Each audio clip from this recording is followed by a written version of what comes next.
Proverbs 5.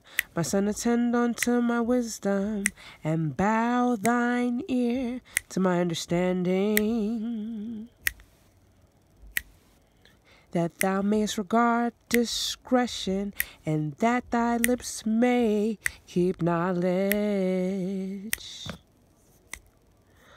For the lips of a strange woman drop as an honeycomb, and her mouth is smoother than oil, but her end is bitter as wormwood, sharp as a two-edged sword.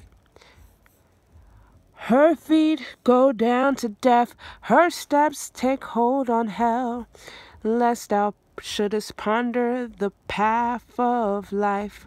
Her ways are movable, that thou canst not know them. Hear me now, therefore, O ye children, and depart not from the words of my mouth. Remove thy way far from her, and come not nigh the door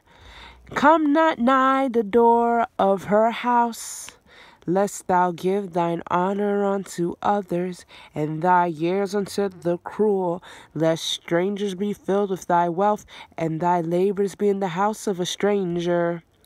And thou mourn at the last, when thy flesh and thy body are consumed, and say, how have I hated instruction, and my heart despised reproof, and have not obeyed the voice of my teachers, nor inclined mine ear to them that instructed me.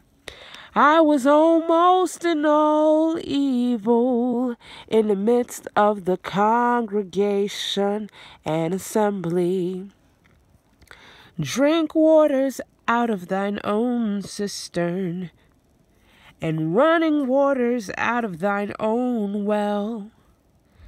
Let thy fountains be dispersed abroad, and rivers of waters in the streets.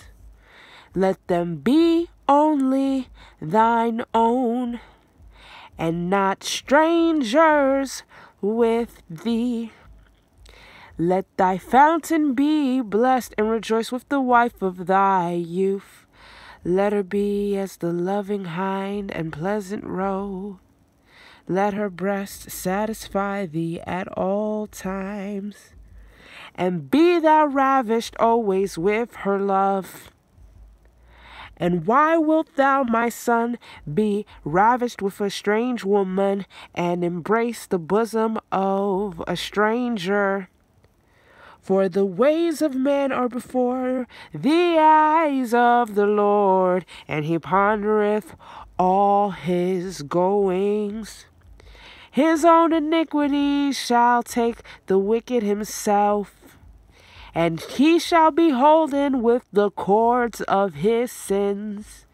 He shall die without instruction, and in the greatness of his folly he shall go astray.